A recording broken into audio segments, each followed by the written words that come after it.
رسوله الكريم أما بعد فأعوذ بالله السميع العليم من الشيطان الرجيم بسم الله الرحمن الرحيم وإذ قال موسى لقومه إن الله يأمركم أن تذبحوا بقرة قالوا أتتخذنا هزوا قال أعوذ بالله أن أكون من الجاهلين وَإِذْ اور جب قال کہا موسیٰ علیہ السلام نے لقومہ اپنی قوم سے ان اللہ کہ بے شک اللہ یأمرکم وہ حکم دیتا ہے تم کو ان تذبحوا کہ تم ذبح کرو بقرہ گائے قالوا انہوں نے کہا اتتخذونا کیا تو بناتا ہے ہمیں ہزوا مذاق قال کہا موسیٰ علیہ السلام نے اعوذ باللہ میں اللہ کی پناہ چاہتا ہوں ان اکون من الجاہلین کہ میں جاہلوں میں سے ہو جاؤں۔ عزیز بھائیو، آپ پیچھے کئی رکوعوں سے بنی اسرائیل کی سرکشی، ان کی بغاوتیں، اللہ کی نافرمانیاں اور انبیاء علیہ السلام کا انکار کرنا، حتیٰ کہ ان کو قتل کر دینا، یہ تمام چیزیں سماعت فرماتے ہوئے آ رہے ہیں۔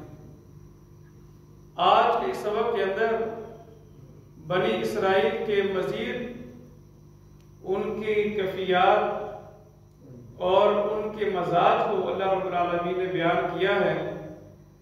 پچھلے سبق میں، کل کے سبق میں آپ نے سماعت فرمایا کہ بنی اسرائیل جب بھی اللہ کا حکم آتا تو ٹال مٹول سے کام لیتے، ہیلے بہانے بنانے کی کوشش کرتے۔ آج کا سبق اس لحاظ سے بہت اہم ہے کہ آپ دیکھیں گے کہ انہوں نے اللہ رب العالمین نے ان کو حکم کیا کیا اور انہوں نے کیا رویہ اختیار کر کے دکھایا۔ معاملہ یہ ہوا کہ بنی اسرائیل کے اندر ایک آدمی جو بہت مالدار تھا، ایک اس کی بیٹی تھی، بیٹا کوئی نہیں، ایک بیٹی بس، اور اس کے بھائی کا ایک بیٹا یعنی اس کا بھتیجا تھا۔ بھتیجے نے کیا کیا، اس اپنے چچا کی جائیداد پر قبضہ کرنے کے لیے اس کو مارنا چاہا جان سے۔ قتل کرتے ہی اس نے رولا ڈالنا شروع کر دیا کہ جناب کوئی آدمی میرے چچا کو قتل کر کے چلا گیا ہے۔ رولا اس لیے ڈالا، شور اس لیے مچایا تاکہ کوئی بھی میرے اوپر شک نہ کرے۔ لاش اٹھائی، کسی کے دروازے کے آگے جا کے پھینک دی اور رونا شروع کر دیا۔ پورے محلے کو اکٹھا کر لیا اور کہنے لگا کہ کوئی میرے چچا کو قتل کر گیا ہے، میں چھوڑوں گا نہیں۔ اللہ رب العالمین نے اس واقعے کو یہاں پر ذکر کیا۔ اب یہ کیس جب جناب موسیٰ علیہ السلام کے سامنے آیا، انہوں نے اس بارے میں اللہ رب العالمین سے سوال کیا۔ اللہ تعالیٰ نے حکم دیا کہ اے موسیٰ انہیں کہیے کہ ایک گائے لیں اور اس کو ذبح کریں۔ اب یہاں پر ایک بڑے نقطے کی بات میں آپ سے کرنے جا رہا ہوں کہ مسئلہ قتل کا ہے، لیکن یہاں پر گائے کا کیا تعلق آ گیا؟ انہوں نے کہا کہ اللہ سے سوال کرے کہ ہمارے لیے آسانیاں پیدا کرے کہ ہم قاتل کو تلاش کر پائیں، یہ فتنہ فساد جو کھڑا ہوا معاشرے کے اندر ایک شور ہے یہ ختم ہو جائے۔ اللہ رب العالمین نے اس فتنے کے حل کے لیے کہا کہ ان کو کہیے کہ ایک گائے کو ذبح کریں۔ اب دیکھیے گا انسانی عقل اس بات کا تقاضا کرتی ہے کہ بھئی ایک قتل کا مسئلہ ہے تو یہاں پر گائے کیا لینے آ گئی؟ لیکن آپ یہاں پر دیکھیے گا اللہ رب العالمین نے جب اس کتاب کا آغاز کیا قرآن کا، تو بیان فرمایا ذالک الکتاب لا ریب فیہ۔ یہ بات کہہ کے ہمیں اس بات کا درس دیا گیا کہ یہ وہ عظیم کتاب ہے جس سے رشد و ہدایت حاصل کرنے کے لیے تمہیں اپنی عقل کے گھوڑے نہیں دوڑانے، ایمان سے کام لینا ہے۔ ایمان سے تمہاری عقل میں کوئی بات آئے یا نہ آئے اس سے کچھ فرق نہیں پڑتا، تمہیں بس وہی کرنا ہے جو تمہیں اللہ اور اس کے رسول نے حکم دیا ہے۔ یہ ایمان ہے۔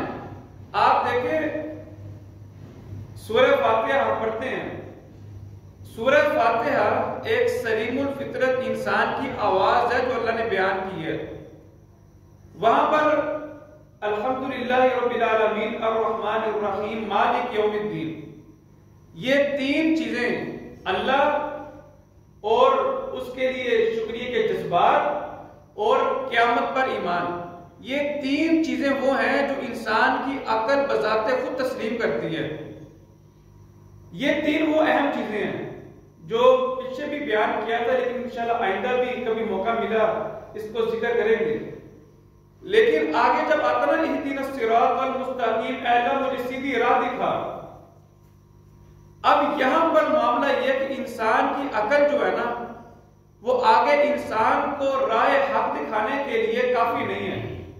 انسان کو اللہ کی طرف سے ہدایت کی ضرورت ہے، پیغام کی ضرورت ہے۔ انسان صرف اپنی عقل کے بھروسے پہ ہدایت حاصل نہیں کر سکتا، اس لیے اس نے اللہ سے سوال کیا کہ اللہ تو نے مجھے عقل تو عطا کر دی ہے، فہم تو عطا کیا ہے، لیکن اب میں تیری ہدایت کا محتاج ہوں۔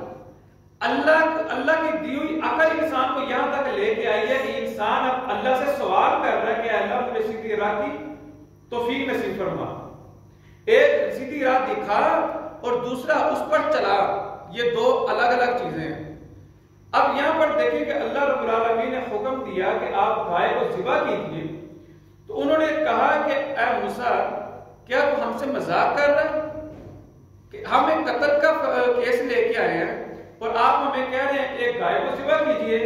اب یہاں پر آپ اندازہ لگا سکتے ہیں کہ بنی اسرائیل کا مزاج کیسا تھا کہ وہ نبی کی بات کو کس حد تک وہ لے رہے ہیں اور کس قدر وہ اس کو جواب کیا دیا، اے موسیٰ علیہ السلام کیا ہم سے مذاق کر رہے ہیں؟ یعنی نبی کی بات کی یہ ویلیو ہے ان کے ہاں، ان کے دل کے اندر نہ ایمان، نہ اللہ پر اعتماد اور نہ نبی کی تصدیق۔ ایسے لوگ، اور اللہ رب العالمین نے اس واقعے کو بیان کر کے ہمارے لیے عبرت بنایا کہ آپ میں سے کوئی اپنے نبی کے ساتھ ایسا بیہیویئر نہ کرے۔ فرمایا وَإِذْ، اور یاد کیجئے اس وقت کو، قال، جب کہا موسیٰ علیہ السلام نے لِقَوْمِهِ اپنی قوم سے، ان اللہ کے بے شک اللہ یأمرکم، وہ حکم دیتا ہے تم کو، ان تذبحوا بقرہ، کہ تم گائے کو ذبح کرو۔ اب یہاں پر جو گائے کا ذکر آیا ہے اسی گائے کی مناسبت سے اس سورت کا نام سورہ بقرہ ہے،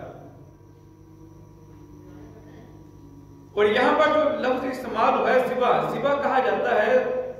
ذبح کی شرعی تعریف یہ ہے کہ شریعت کے حلال کردہ جانوروں میں سے کوئی بھی جانور ہو، اس کو اللہ کے نام لے کر اس کے سانس والی اور خوراک والی نالی کو حلق کے ذریعے سے کاٹ دینا، یہ ذبح کہلاتا ہے۔ موسیٰ علیہ السلام نے کہا کہ اللہ تمہیں حکم دیتا ہے کہ تم گائے کو ذبح کرو۔ قال، انہوں نے کہا اتتخذونا ہزوا، کیا آپ ہم سے مذاق کر رہے ہیں؟ جناب موسیٰ علیہ السلام نے جواب دیا، قال، کہا اعوذ باللہ، میں پناہ چاہتا ہوں اللہ کی، ان اکون من الجاہلین، کہ میں جاہلوں میں سے ہو جاؤں۔ اب یہاں پر آپ دیکھیے گا جناب موسیٰ علیہ السلام نے کیسا حکمت والا جواب دیا۔ کہا مذاق کرنا تو جاہلوں کا کام ہے، اور میں نبی ہوں، میں اللہ سے پناہ مانگتا ہوں کہ میں کبھی جاہلوں میں سے ہو جاؤں۔ یاد رکھیے گا عزیز بھائیو، ایک ہوتا ہے مذاق اور ایک ہوتا ہے مذاق۔ مذاق ہوتا ہے کہ کسی کا استہزاء اڑانا، کسی کا ٹٹھا اڑانا، کسی کو ڈی ویلیو کرنا، کسی کو نیچا دکھانا، اور اپنے آپ کو انسان زیادہ اچھا سمجھ کر دکھانے کی کوشش کرتا ہے. مذاق کے اندر کسی کی تحقیر کی جاتی ہے، کسی کو نیچا دکھایا جاتا ہے.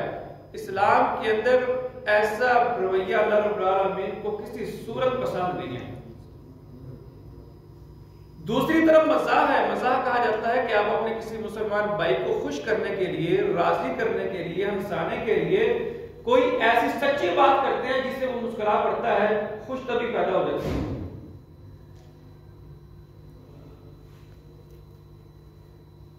اور سورہ بقرہ کے شروع میں ہی اللہ رب العالمین نے منافقین کی ایک نشانی بیان کی ہے کہ منافقین وہ ہیں جو مذاق اڑاتے ہیں. یعنی مذاق ایک جاہل لوگ اڑاتے ہیں اور دوسرا منافق لوگ اڑاتے ہیں. مومن کو یہ زیب نہیں دیتا کہ وہ کسی کا مذاق اڑائے یا کسی کی عزت کو وہ ٹھیس پہنچائے. فرمایا وَإِذْ کو جب قال کہا موسیٰ علیہ السلام نے لقوم اپنی قوم سے ان اللہ کے بے شک اللہ یأمرکم وہ حکم دیتا ہے تم کو ان تذبحوا بقرہ کہ وہ گائے کو ذبح کریں. قالوا کہا انہوں نے اتتخذونا کیا تو بناتا ہے ہمیں ہزوا مذاق. قال کہا اعوذ باللہ میں اللہ کی پناہ چاہتا ہوں ان اکون من الجاہلین کہ میں جاہلوں میں سے ہو جاؤں. یہاں پر ایک واقعہ کل مجھے قاری صاحب نے یاد کرایا کہ وہ بیان کر دیجئے گا. مولانا ثناء اللہ امرسری رحمت اللہ علیہ ہمارے بہت بڑے جید عالم دین گزرے ہیں. ان سے ایک ہندو نے سوال کیا کہ میرا سوال یہ ہے کہ اللہ مسلمان ہے یا ہندو؟ آپ سوال دیکھیں تو بڑا عجیب ہے، لیکن آپ ان کے علم کا اور ان کے حاضر دماغی کا اندازہ لگائیے. جواب دینے لگے کہ اللہ رب العالمین جی مسلمان ہے. اس نے کہا دلیل دے. قرآن سے نہیں، مجھے دلیل قرآن سے. بیان کرنے لگے سورہ بقرہ میں یہی آیت پڑھ کر سنائی کہ اللہ رب العالمین نے حکم دیا کہ تم گائے کو ذبح کرو.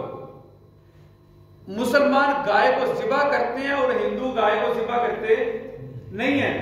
یہ تھیورم لگا کر ثابت کر دیا کہ اللہ مسلمان ہے، ہندو نہیں ہے.